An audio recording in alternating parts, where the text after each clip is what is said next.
Assalamualaikum warahmatullahi wabarakatuh. Alhamdulillahirobbilalamin. Teman-teman, kita ketemu lagi ya di video lanjutan ya dari yang kemarin pengantar. Kita ke lanjutan. Gimana yang pengantar kemarin kita bahas strategi gitu ya, strategi dan kenalan sama bentuk-bentuk soal, jenis bentuk soal kayak gitu. Dan sekarang kita ke skill-skillnya kemarin. Nah, bentuk soal kayak gini tuh gimana sih cara jawabnya gitu ya. Ini kita akan bahas di skill kayak gitu, dan kurang lebih ada 6 ya teman-teman, ada 6 skill. Ini kita bahas sekaligus, jadi mudah-mudahan teman-teman bisa ngikutin sampai akhir. Yang pertama di sini ada main idea teman-teman ya, main idea, terus stated details, ada kebalikannya yang unstated, ada pronoun, reference, terus ada transition sama vocabularies. Nah, ini berdasarkan hasil dari kemarin teman-teman share soal, terus dikaji lah istilahnya begitu ya, secara singkat saja dari yang kelas.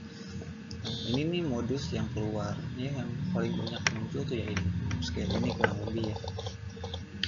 Nah, karena kenapa kok cuma 6 pak ya, lumayan 6 juga banyak banget, dan ini bisa mengcover semuanya ya insya Allah kayak gitu, karena waktu juga ya teman-teman ya yang terbatas.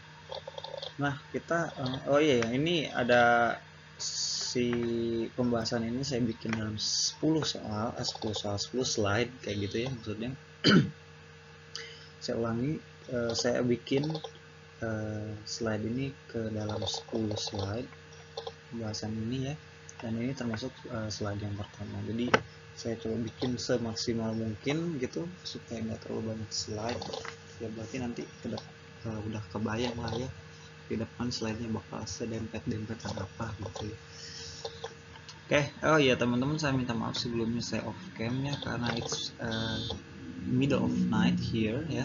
Di sini itu udah malam, and ini mati lampu teman-teman ya, mati listrik, jadi power gitu ya.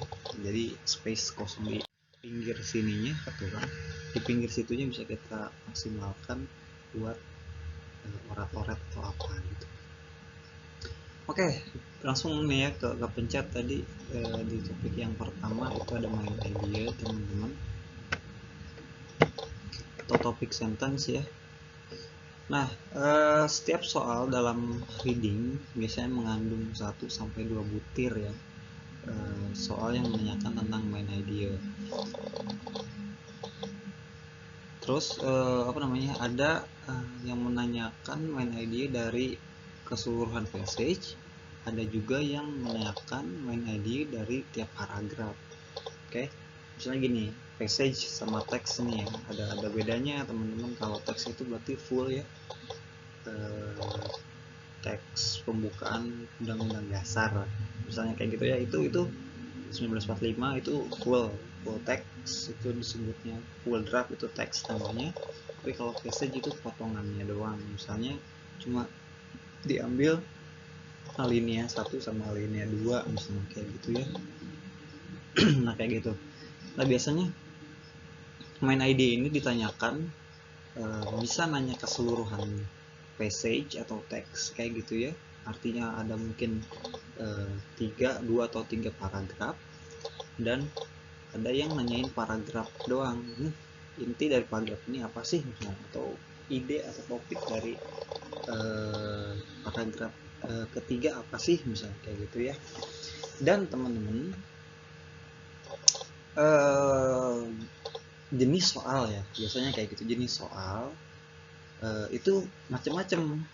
Nah ini salah satu contohnya ya, salah 4 contohnya, nyari-nyari lumayan agak sulit juga. Nah kayak gitu, kalau ada pertanyaan macam ini, the following best describe the topic, kayak gitu ya, ini berarti nanyain an idea. Terus subject, which of the following best states the subject, kayak gitu. Terus ada primary idea, which of the following will be best title, kayak gitu. atau ya secara vulgar nanyain main ID langsung kayak gini. Nah kayak gitu ya. Ini kalau ketemu teman-teman kata kunci kayak ini berarti dia nanyain main ID ya. Biasanya juga terletak di awal teman-teman ya, di awal pertanyaan. Biasanya ini di nomor 1, paling jauh nomor 2 lah misalnya kayak gitu ya. Biasanya.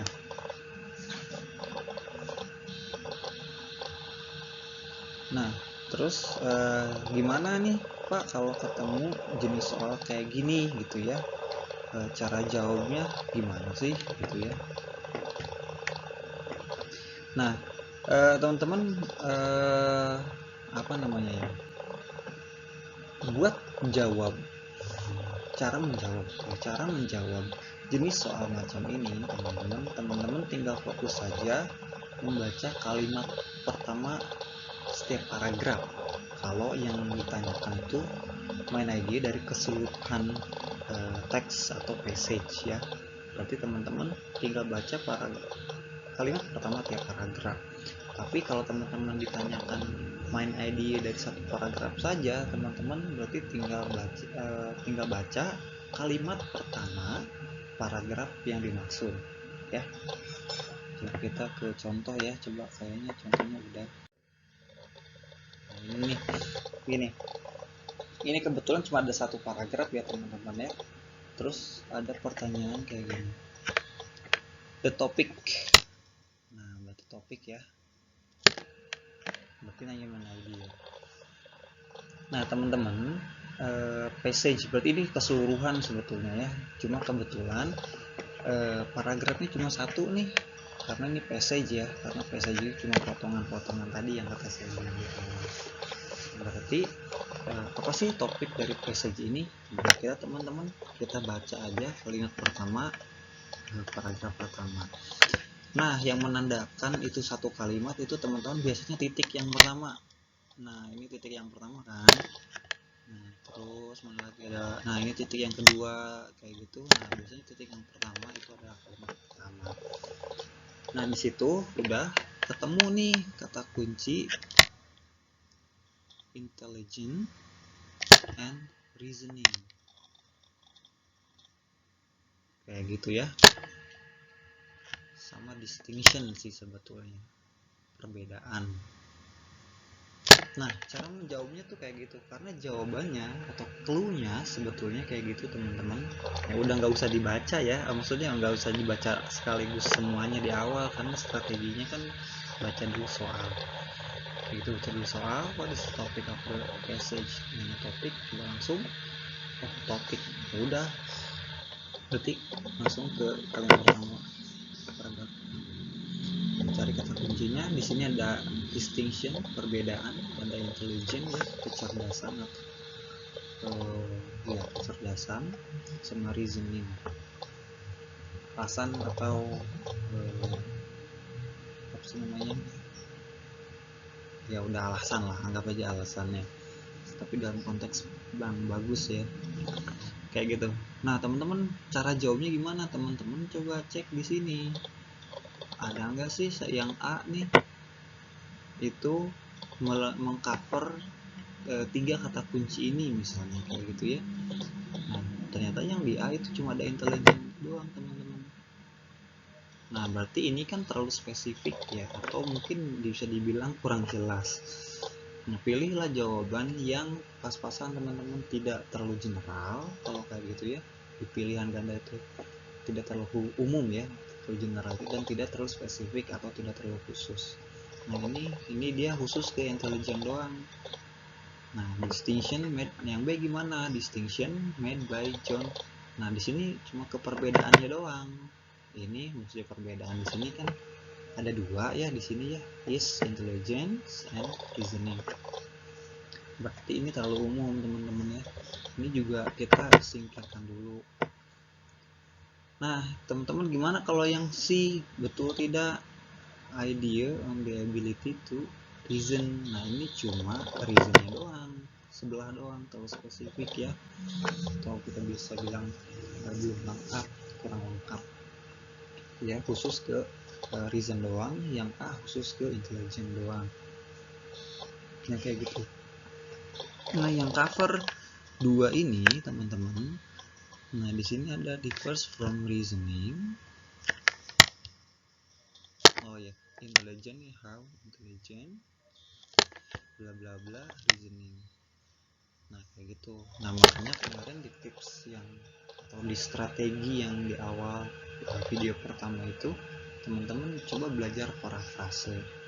Dia memparafrase suatu fakta dari sudut pandang yang berbeda gitu ya, cuma ya udah satu fakta yang sama gitu ya, dari sudut pandang yang berbeda. Ini juga sama di jawaban sini tuh tidak akan apa ya namanya, pasti tidak mungkin jawaban yang ada di sini, yang ada di teks itu dipindahin sekaligus 11 12 istilahnya kayak gitu ya, atau copy paste pas banget di D misalnya kayak gini, nggak mungkin ya, pasti dia menggunakan kalimat yang lainnya gitu ya, tapi dengan satu fakta yang sama, yaitu intelligence differs from reasoning. Distinction itu perbedaan atau difference gitu ya, atau differences kayak gitu ya, kayak gitu. Jadi cara jawab yang ini tuh cukup gampang ya teman-teman, tinggal baca soalnya apa yang dia minta, main ID apa yang dia minta, satu topik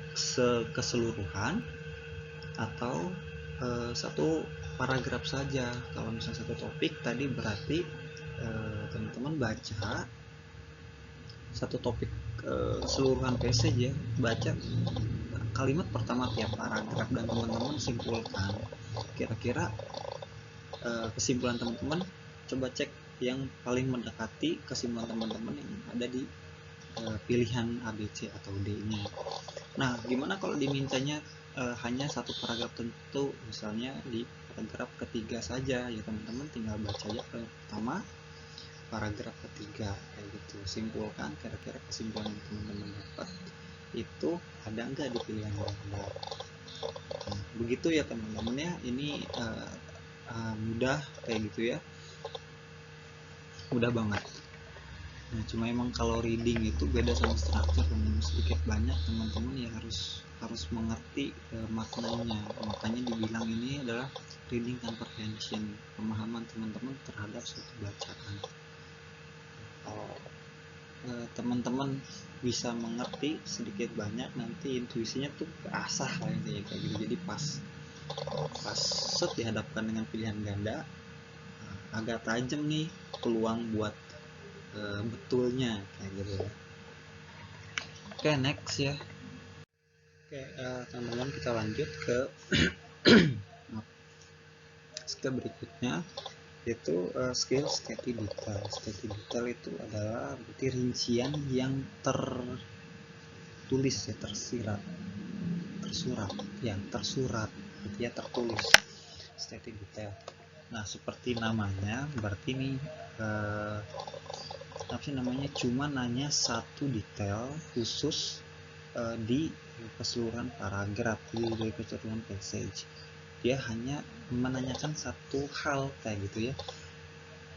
Nah jawaban dari jenis pertanyaan kayak gini tuh sudah ada atau jelas ya pada isi bacaan. Jadi jawaban itu sudah ada tertulis clear gitu ya, di passage itu, di teks itu sudah ada jawabannya.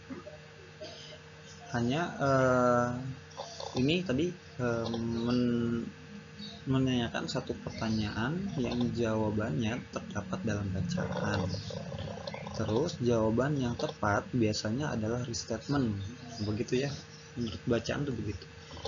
Jawaban yang tepat adalah restatement. Artinya biasanya jawaban yang tepat menunjukkan ide atau topik yang sama dengan teks, hanya saja katanya tidak sama. Nah begitu katanya ya, coba kita cek. Nah di sini teman-teman, tadi tuh katanya jawabannya itu ada di teks.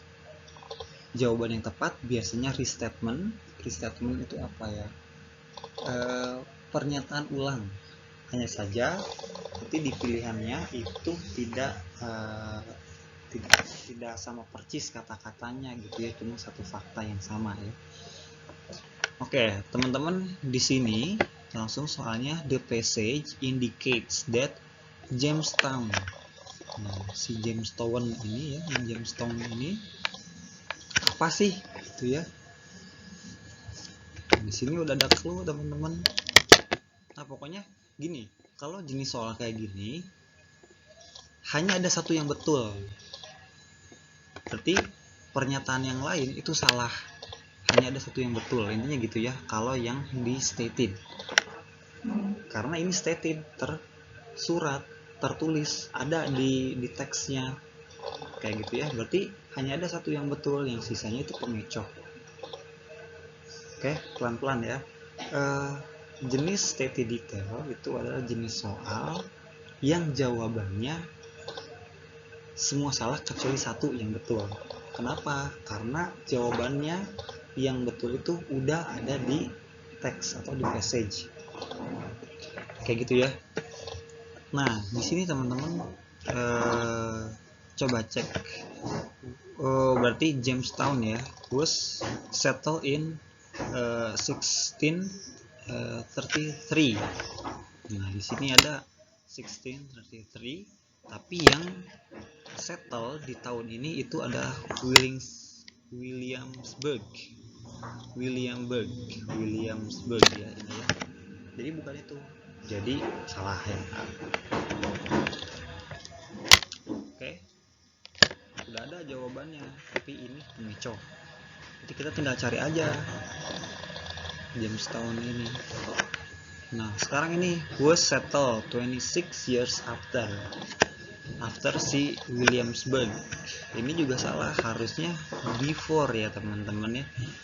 Williamsburg is historical city in Virginia was settled by colonial bla bla bla 26 years after. Di sini nih lihat. Ada ya.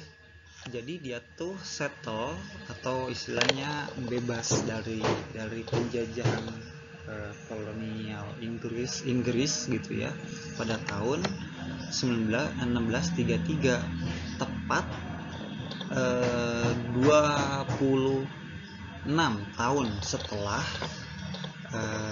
kemerdekaannya ini nih, Jamestown. Berarti si ini tuh before, karena si Jamestown ini yang merdeka pertama ya, baru disusul 26 tahun kemudian baru si Williamsburg gitu ya. Jadi ini salah begitu. Nah, Pak bingung katanya kayak gitu. Nah, ini ya yang udah dibilang sama saya kalau namanya reading itu beda sama kemarin structure gitu. Karena di reading ini kita sedikit banyak harus mengerti gitu ya, arti atau maksud dari teks yang kita baca gitu ya, kita hadapi. Oke, nah next kita ke pilihan yang ketiga nih, yang C.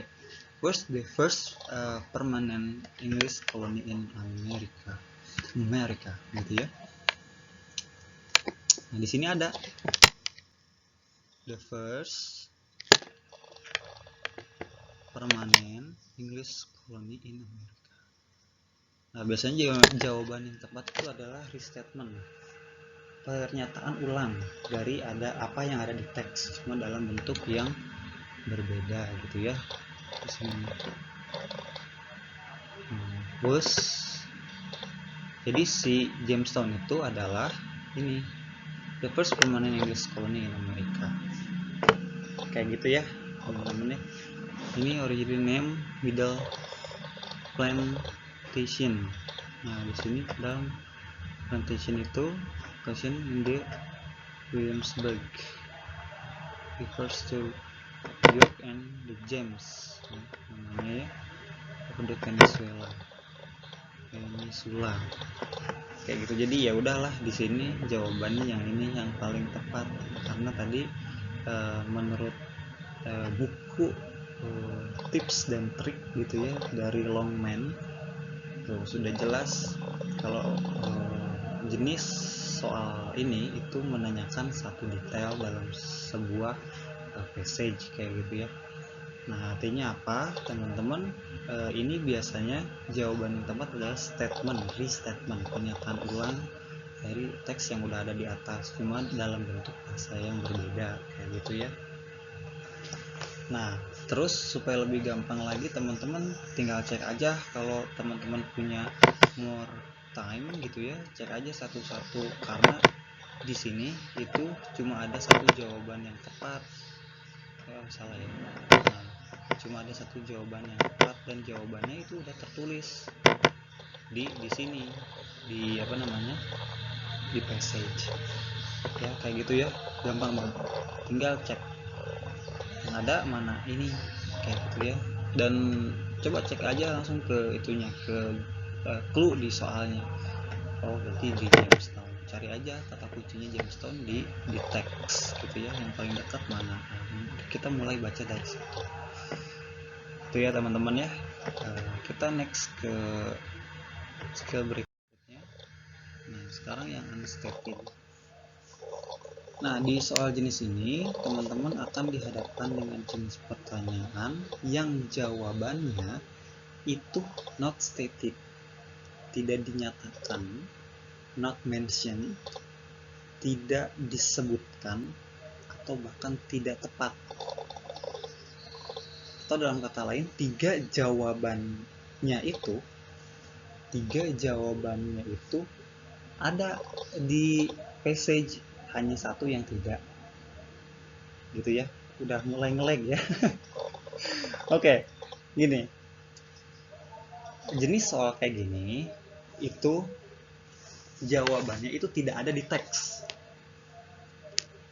Oke, jawabannya itu tidak ada di teks, dalam artian tidak tertulis, artinya jawabannya itu tersirat ya, begitu ya, jawabannya itu tersirat. Jadi di pilihan ganda A, B, C, D, oke, yang salah, jawaban yang salah di A, B, C, D itu pasti ada di passage.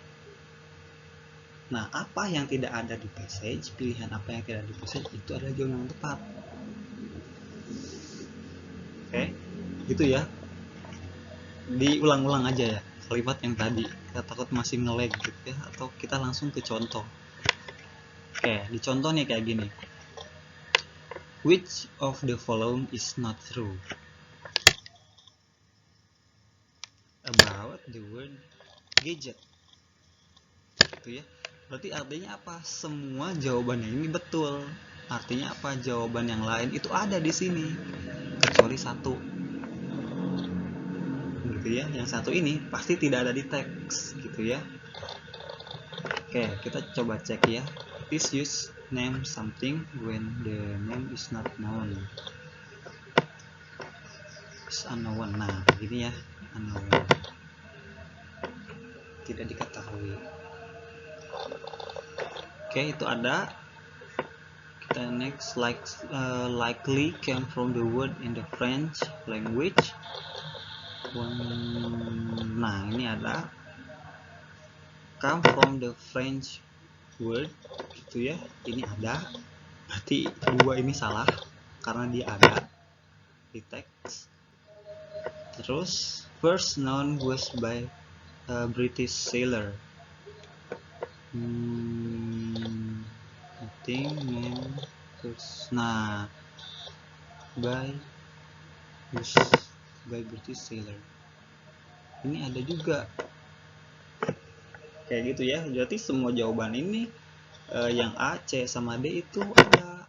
Nah, kalau ini kan, kalau mau soal jenis ini jawaban-jawaban A, C, D ini harusnya ada di yang tadi, yang di stated, kayak gitu ya. Karena di stated itu semua jawaban salah kecuali satu yang betul. Kalau ini dibalik, unstated, semua jawaban yang ada di sini di pilihan ganda itu betul, ada di teks kecuali satu yang tidak ada di teks, yaitu ini yang paling tepat ya. Joel ada 19th century itu dari mana? It was used at the beginning of the 19th century.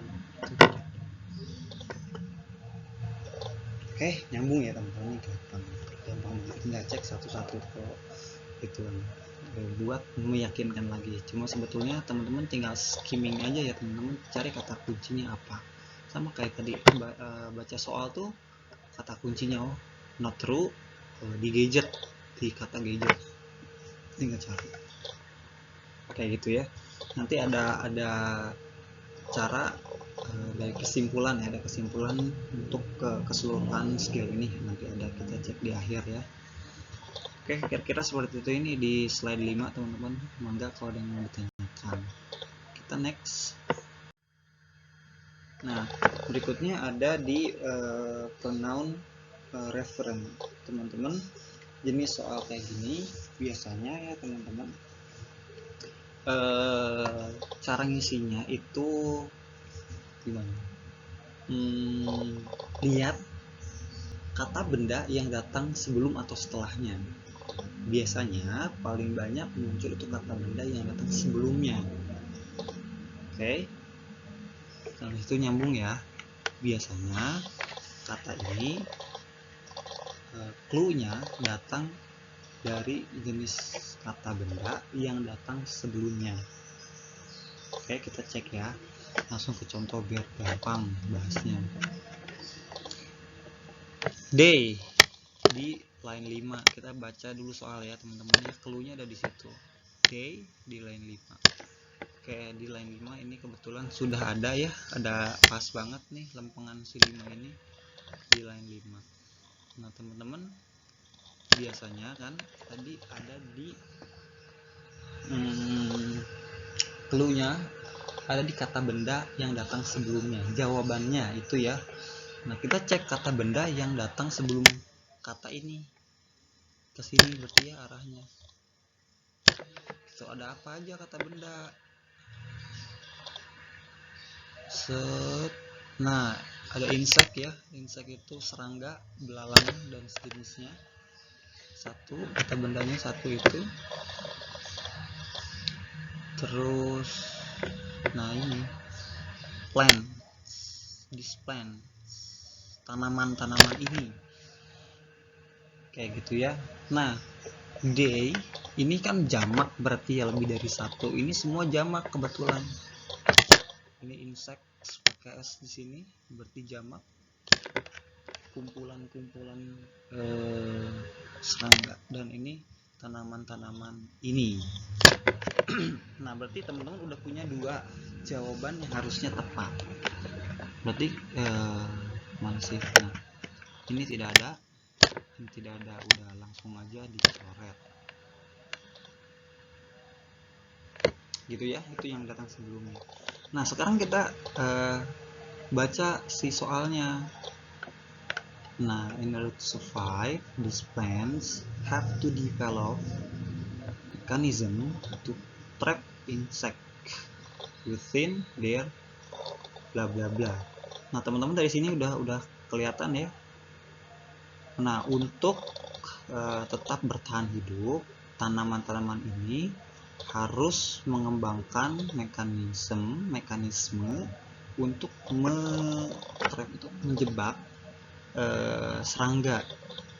Nah mereka di sini udah ada. Kira-kira apa?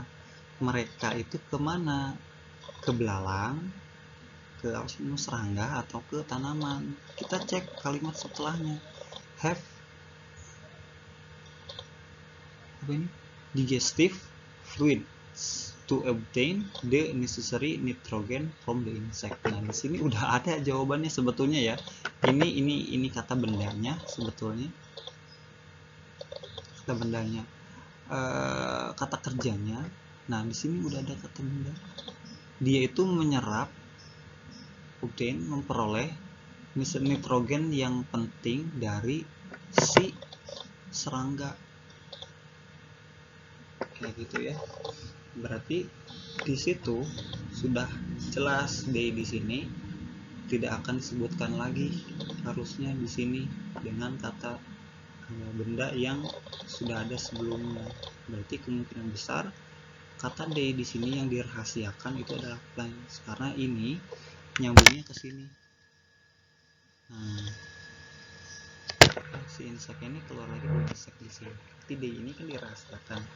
Nah, Harusnya kalau dirahasiakan nggak ada dong di sini clue-nya lagi gitu ya, karena juga namanya rahasia. Kalaupun ada jawaban langsung di soal ya, di jawabannya, di pilihannya. Berarti yang tepat itu di sini. Jadi yang paling enak itu teman-teman coba cek dulu kata benda yang datang sebelum kata tersebut. Kalau misalnya ada dua, ya udah tinggal baca terusannya, konteksnya apa, kira-kira ada clue atau enggak. Biasanya clue itu dengan jelas di dalam sebuah teks, dengan jelas bisa kita dapat ketika teman-teman ketemu dash kayak gini, strip kayak gini, terus ada kata-katanya. Biasanya di sini tuh keterangan tambahan. Terus kalau enggak setelah koma, nah setelah koma di sini ada kata-kata tambahan, ya biasanya ini adalah clue. Kalau enggak kata-kata yang di dalam kurung, kata atau kalimat yang di dalam kurung, nah ini tuh adalah clue juga, sama kayak gitu ya. Berarti caranya kalau pronoun kayak gini, enaknya teman-teman tinggal cek aja kalimat kata ya, kata benda yang datang sebelumnya. Kalau ada satu ya udah enak, berarti jawabannya itu. Contoh yang kemarin kucing ya, saya menemukan seekor kucing kemarin pagi dan saya menyukainya. Nya ini apa sih namanya? Nya ini refers to apa? Apa sih namanya? Balik kemana gitu ya. Nah, kata benda yang paling dekat dengannya ini adalah kucing, kayak gitu ya. Nah, ada juga kata benda yang lain, pronoun yang lain itu I lagi, tapi kan masa dan saya menyukainya, nyanya masih ke saya gitu ya. Berarti kan yang paling betul kata benda yang paling tepat yang datang paling dekat setelahnya itu adalah si kucing, kayak gitu ya. Berarti itu jawabannya. Kayak gitu, tinggal cek di pilihan gandanya ada tidak jawaban tadi. Kalau ada ya udah teman-teman pilih itu aja gitu ya.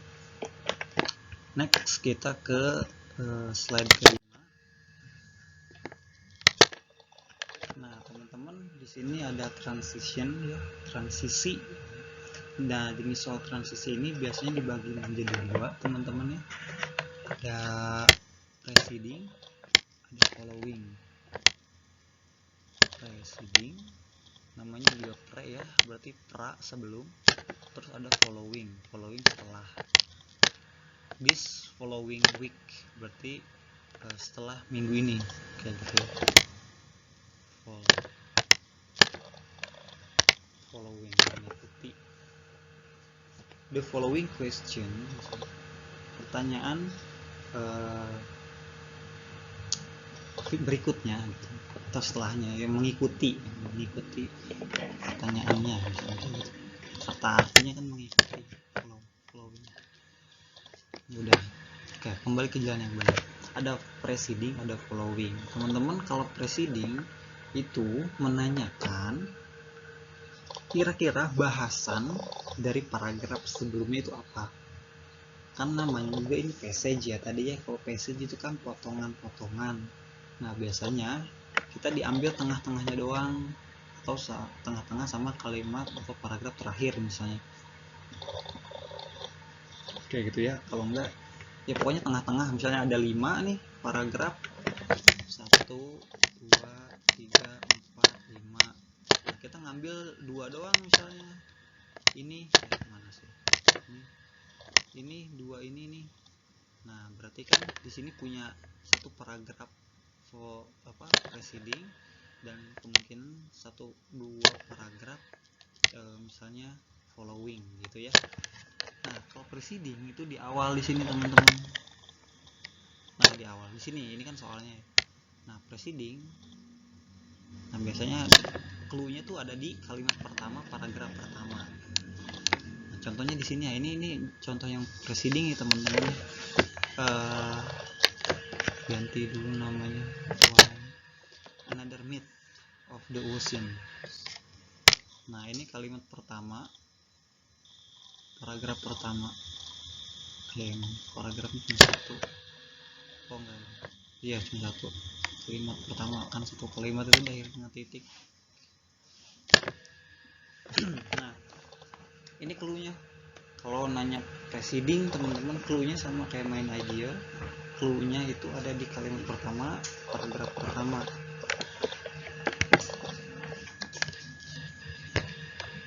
Kalimat pertama, paragraf pertama di sini. Another myth of the ocean. Kayak gitu. Nah, teman-teman tinggal kira-kira aja kalau gitu ya. Kira-kira nah, kira-kira si ini tuh apa namanya? Bahasan sebelumnya, karena ini kan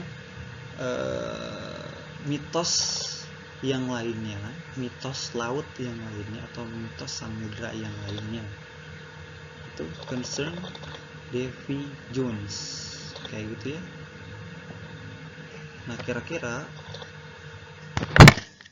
mitos sebelumnya itu apa? Begitu kan, karena ini preceding. Nah, di sini kita coba cek ke soal. The paragraph preceding this passage most probably discuss apa? Kira-kira dia apa? Kita kan nggak tahu ya, karena emang nggak dituliskan, tidak dilampirkan. Nah, cuma ada clue-nya. Clue-nya tuh ada di sini, di kalimat pertama, paragraf pertama. Nah, berarti kan karena ada mungkin disebutkan ada beberapa mitos lautan kayak gitu ya, berarti kemungkinan besar paragraf sebelumnya itu adalah mitos a different traditional story from the sea. Nah, berarti kan mitos yang lainnya dari cuma jenisnya berbeda. Kalau ini kan bahas Davy Jones kayak gitu ya. Nah, mungkin yang sebelumnya itu bahas siapa, misalnya Captain Jack Sparrow atau Monkey D. Luffy misalnya kayak gitu ya, atau Flying Dutchman kayak gitu. Berarti kan kemungkinan besar paragraf sebelumnya itu bahas tentang a different traditional story from the sea. Kayak gitu ya, traditional story, cerita dahulu gitu ya, yang berbeda dari lautan kayak gitu. Dari situ kita bisa prediksi. Nah, gimana kalau following, teman-teman? Kalau following biasanya itu clue-nya ada di kalimat terakhir paragraf tersebut. Nah, misalnya ini kalimat terakhirnya ini, misalnya ini kan kalimat terakhir. Nah, gitu. Nah, kemungkinan besar kalimat setelahnya, paragraf setelahnya akan bahas apa, misalnya kayak gitu ya. Misalnya kita udah kenal ada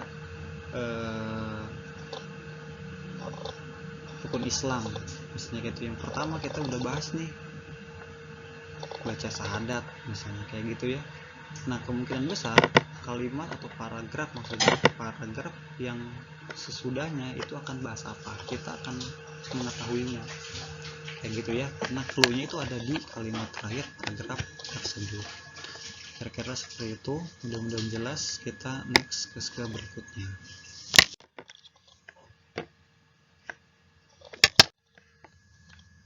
Oke, ini skill yang terakhir ya, berarti yang keenam, vocabularies atau kosakata. Teman-teman, kalau di skill kosakata ini yang sebetulnya paling mudah gitu ya teman-teman ya, cuma teman-teman harus sedikit lebih rajin lagi gitu ya, karena selain dari skill clue yang ada di teksnya itu sendiri, di soalnya itu sendiri, akan jauh lebih mudah kalau teman-teman hafal kosakatanya gitu ya. Karena kosakata dari teks TOEFL itu sendiri asing lah ya, bukan bahasa common pada umumnya, pada bahasa yang kita gunakan sehari-hari lah intinya gitu ya, bukan bahasa kayak gitu. Jadi di skill vocabulary ini ada beberapa cara sebetulnya. Yang pertama ini dengan membaca konteks. Nah, apa sih konteks? Konteks itu adalah text around the text gitu ya. Ada sebuah teks dan yang mengelilingi teks tersebut itu adalah konteks. Oke. Kita cek kayak gini. Teman-teman, book itu ya, BOOK, B double O K. Book itu punya banyak makna. Di antaranya book itu buku ya, dan book yang satunya lagi adalah memesan. Nah, gimana kita tahu kalau book yang dimaksud di situ adalah buku dan memesan? Kita lihat konteksnya, misalnya I book a pen di online shop misalnya, kayak gitu ya. Terus ada misalnya I have a book.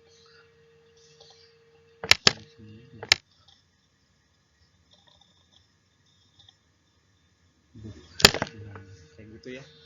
Nah, di sini teman-teman ada dua kata book, cuma pasti dua makna ini berbeda. Nah, dari mana kita tahu? Misalnya kayak gitu, ini tuh memesan. Nah, kalau ini buku, oh yang ini tuh kata kerja, kalau yang ini kata benda, misalnya kayak gitu ya. Coba lihat teman-teman konteksnya.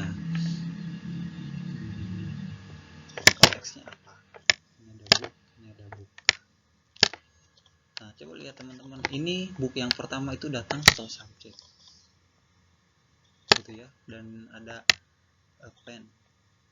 Kemungkinan ini noun. Nah, yang bisa menempati posisi noun kan kemarin udah kita sebutkan. Posisi objek itu apa kita sebutkan, sudah kita bahas. Nah, kemungkinan besar di sini adalah verb. Berarti book di sini artinya memesan, kayak gitu ya. Nah, itu kita tahu dari konteks. Nah, si I sama si a pen ini menjadi konteks obrolan kita. Jadi kita sama-sama ngerti kalau book di sini artinya memesan. Nah, beda kan kalau book yang berdiri sendiri doang begini. Nah, book yang berdiri doang di sini. Nah, karena dia nggak punya konteks, jadi ini multi meaning, punya makna yang kaya, yang banyak gitu ya, more than one. Nah, tapi kalau punya konteks itu akan mempersempit makna tersebut, atau malah menjadi makna tersebut menjadi lebih spesifik, lebih khusus. Nah, beda sama yang ini, I have a book. Nah, justru si book di sini jadi noun. Ini noun phrase lah ya sebutnya. Nah, ini jadi objek. Nah, yang bisa menempati posisi objek itu kan noun, salah satunya kata benda. Berarti kemungkinan besar di sini book di sini artinya buku atau sebuah buku gitu ya. Nah, begitu. Nah, ini menjadi konteks. Nah, ini teks. Nah, ini yang around the text, yang di sekitar teks tersebut adalah teks juga, kayak gitu. Nah, yang disebut konteks. Konteks is a text around the text, gitu ya. Teks yang mengelilingi sebuah teks, gitu. Nyambung lah ya kira-kira. Nah, sekarang kita ke sini. Behaviorism.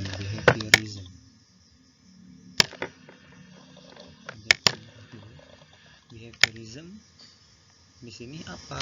Kan udah ada ya, inline 2.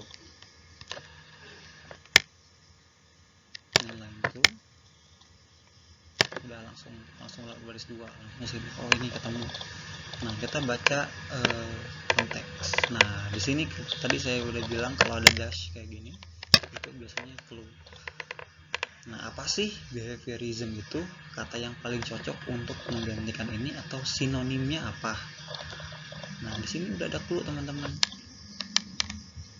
We believe that bla bla bla to study behavior which is observable.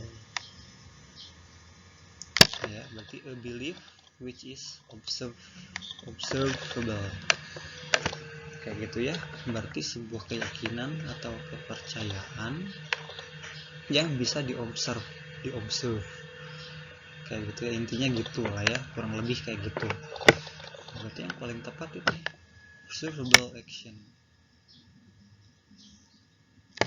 Nah, action itu kelakuan dan tingkah ya, yang bisa atau yang terukur, yang bisa diobservasi, yang bisa itu. Ini cara yang pertama untuk mengetahui makna lain dari sebuah kosakata yang ditanyakan. Nah, berikutnya ada cara lain, yaitu dengan cara kita mengetahui bagian dari kata dasarnya atau kata imbuhannya, misalnya kayak gitu ya. Misalnya kayak mendidik itu kan educate, tapi kalau pendidikan jadi education, ada ion di ujungnya, itu memberikan makna yang lain pada sebuah teks kayak gitu ya.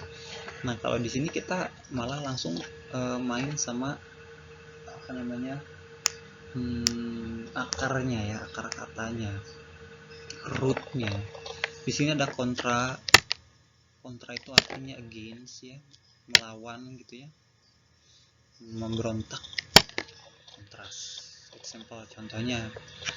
Terus ada malpraktek misalnya kayak gitu ya. Mal di sini artinya bad, tidak baik ya, buruk artinya, makanya ada malpraktek gitu ya, berarti praktek yang buruk kayak gitu.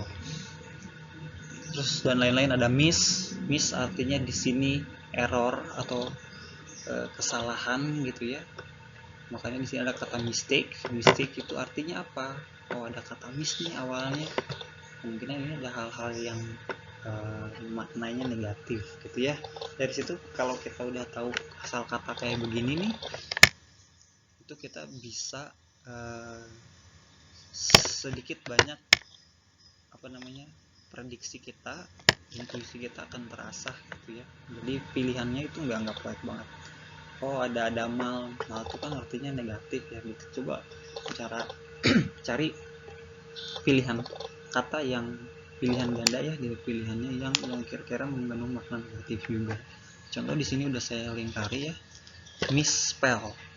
Nah, di sini pokoknya ini di lingkarin sengaja karena ininya kepotong pasti di layar teman-teman. Look at the word misspell. Nah, di sini ya.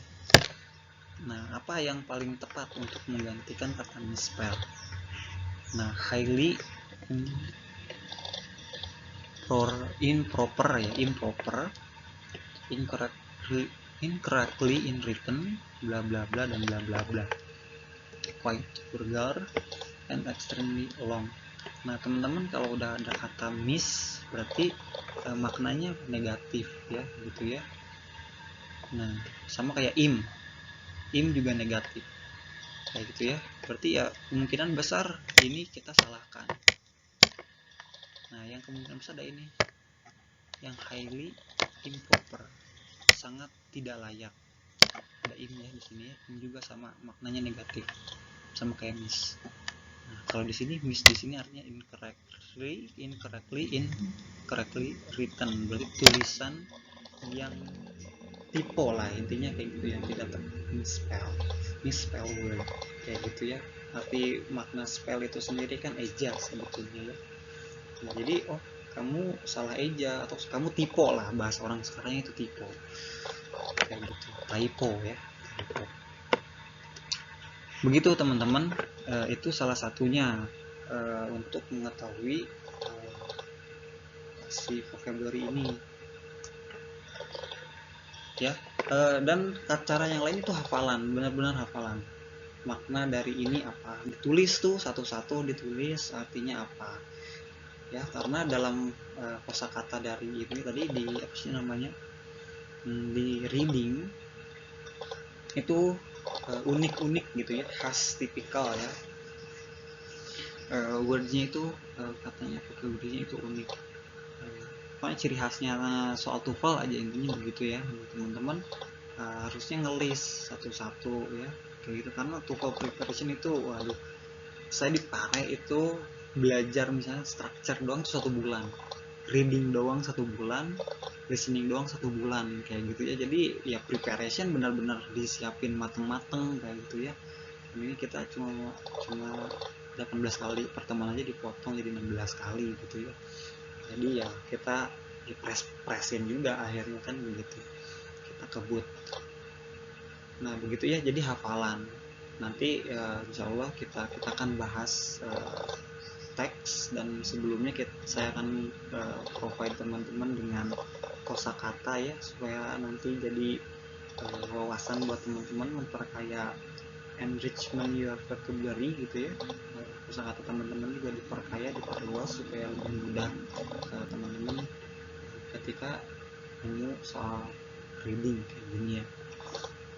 Oke teman-teman, itu beres dengan skill keseluruhan. Sekarang kita simpulkan teman-teman. Oke, kita bahas dari teks passage. Anggap ini adalah sebuah paragraf ya, teman-teman mudah-mudahan nggak asing sama yang namanya paragraf ya. Itu biasanya cirinya ada yang menjorok ke dalam. Nah ini yang menjorok ke dalam kayak gini disebut paragraf. Ini menjorok ke dalam dan paragraf. Nah berarti saya di sini ilustrasikan dengan membuat 3 paragraf. Nah biar cepat teman-teman ya, selain harus sudah menguasai skill, sebetulnya biar cepat teman-teman jawabnya itu teman-teman gini. Ini sebuah trip jalan-jalan ya, tips dan trik. Nah jadi trip. Oke, di sini teman-teman biasanya soal itu kan ada 10 dalam satu itu full itu ya passage itu ya, satu passage itu atau satu teks itu punya 10 soal biasanya, atau sampai 11 atau 12. Nah biasanya jawaban itu teman-teman itu in order, in line, semuanya berurutan. Kalau teman-teman nemu jawaban nomor 1 di sini, kemungkinan jawaban nomor 2 itu ada di sini. Kayak gitu ya. Kalau teman-teman nemu nomor 1 jawaban itu di sini nih. Jadi teman-teman tinggal ciri I aja, ciri I. Tandai kalau misalnya di sini gua nemu jawaban nomor 1 itu di sini. Nah, kemungkinan jawaban nomor 2 itu ada di kalimat bawahnya atau bawahnya lagi. Misalnya kayak gitu ya. Kayak gitu. 2 di sini, 3 otomatis di bawahnya lagi. Ini biasanya ya. 4 di sini, 5 di sini, 6, 7, 8 dan seterusnya. Nah, semuanya in order, berurutan, dan semuanya nurun ke bawah arahnya. Jadi nanti teman-teman biar mensingkat waktu, teman-teman nggak usah baca lagi dari awal. Teman-teman udah nemu nih, udah di nomor 5 jawabannya di sini. Nah, buat nyari jawaban nomor 6 itu teman-teman tinggal terusin ke sini. Nggak usah baca lagi dari awal. Dari sini. Kayak gitu ya. Pak, ada kemungkinan nggak di gauge lock gitu ya? Ada kemungkinan, tapi nggak akan jauh. Nomor 5 di sini. Nomor 7 itu di sini misalnya. Baru di sini nomor 6. Kayak gitu, tapi nggak akan jauh. Kayak gitu ya. Jadi logikanya kalau teman-teman udah bisa baca sampai soal nomor 7 gitu ya. Sampai sini nih. Ini 7 misalnya. Sampai titik misalnya di sini. Berarti nomor 6 teman-teman udah otomatis kebaca. Kayak gitu ya. Jadi nggak akan jauh. Misalnya 7 satu di sini jual ayat 8 di sini itu ya, itu wah langka banget, hampir nggak ada malah ya, jadi kesusun. Jadi semuanya kesusun ke bawah kayak gitu. Jadi teman-teman biar mempersingkat waktu gitu ya, ini tips atau trik yang gampang banget buat dipraktekin. Kalau teman-teman nemu jawaban nomor 1, 2, misalnya 1 di sini berarti 2 tuh dari bawahnya dan seterusnya, biar teman-teman nggak usah ngulang repot-repot ke atas lagi. Ya, itu semuanya pasti in order, berurutan kayak gitu ya, enak banget. Oh, aku nemu soal nomor 5 di sini nih misalnya. Oh, berarti soal nomor 7, nomor 8 pasti di bawahnya. Jadi teman-teman nggak usah kebingungan ngabisin waktu baca dari awal atau nyari-nyari clue nomor 7 sama nomor 8 di sini. Kayak gitu ya. Kira-kira itu saja teman-teman buat video skill yang saya coba rangkum sesingkat mungkin dengan durasi sesingkat mungkin ya, kayak gitu ya. semua skill. Teman-teman silakan tonton sampai selesai. Ada yang mau tanyakan silakan tanyakan saya di grup saja ya, kayak gitu. Sekian teman-teman untuk video kali ini, mudah-mudahan bermanfaat begitu. Mari kita tutup our class today by reciting alhamdulillah. Alhamdulillah. Just I say wassalamualaikum warahmatullahi wabarakatuh.